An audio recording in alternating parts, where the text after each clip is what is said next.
অসমৰ কলা সংস্কৃতি জগতখনৰ মেৰুদণ্ড স্বৰূপ এটি নাম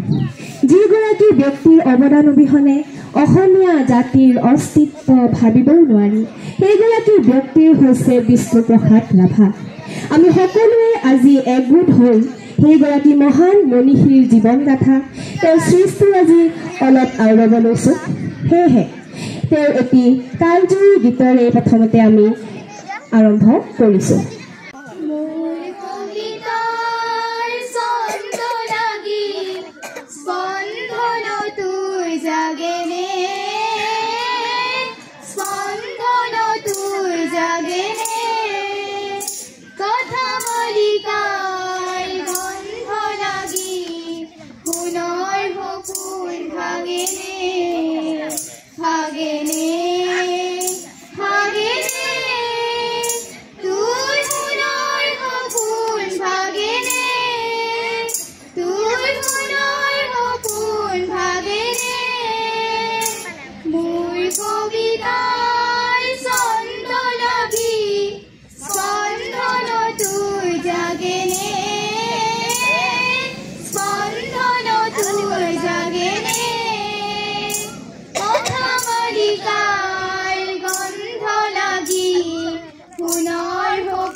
জানুৱাৰী মাহৰ 31 তাৰিখে ঢাকা চহৰত বিষ্ণুপ্ৰসাদ ৰাভাৰ জন্ম হৈছিল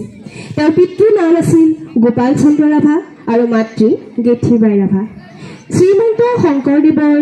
সামাজিক আৰু সাংস্কৃতিক শিল্পৰ পথ তেওঁ অনুসৰণ কৰি গঢ়ি তুলিব বিচাৰিছিল বৃহত্তৰ অসমৰ সংস্কৃতি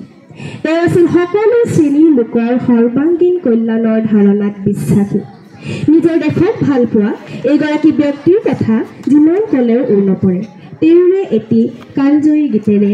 তেওঁ কৈছে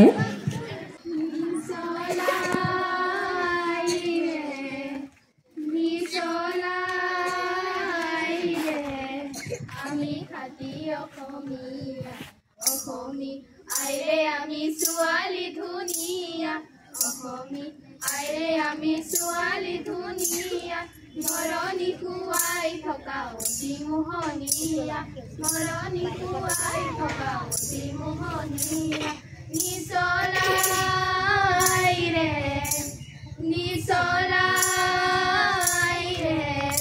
আমি খাতি অসমীয়া অসমী আইৰে আমি ছোৱালী ধুনীয়া অসমী আইৰে আমি ছোৱালী ধুনীয়া মৰণি খুৱাই থকা অতি মোহনীয়া মৰণি খুৱাই থকা অতি মোহনীয়া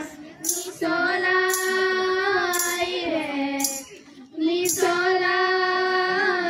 ৰে সুপাত কপৌ ফুল হাতত যে টুকাৰ সুপাত কপৌ ফুল হাতত যে টুকাৰ উঠত পিকৰ বুল সজোৱা বলোৱা ঐ সজোৱা বলোৱা বিজ্ঞান প্ৰজ্ঞান লৈ আগবাঢ়ি যোৱা বিজ্ঞান প্ৰজ্ঞান লৈ আগবাঢ়ি যোৱা নিচলাই ৰে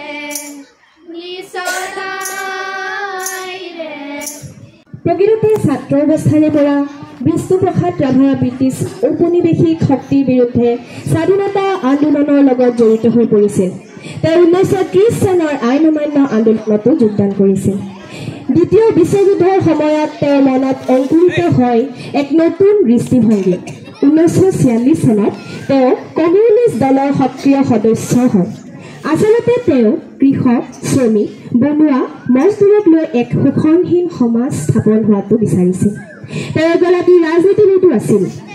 শোষিত জনতাক মুক্তিৰ সন্ধান দিয়াটোৱেই তেওঁৰ কাম্য আছিল। তেওঁ যোৰহাটৰ প্ৰিয়লতা দত্তৰ সৈতে বিবাহপাশত আবদ্ধ হয়। বিয়াৰ 6 মাহ নহওঁতেই তেওঁৰ পত্নীৰ বিয়োগ ঘটাত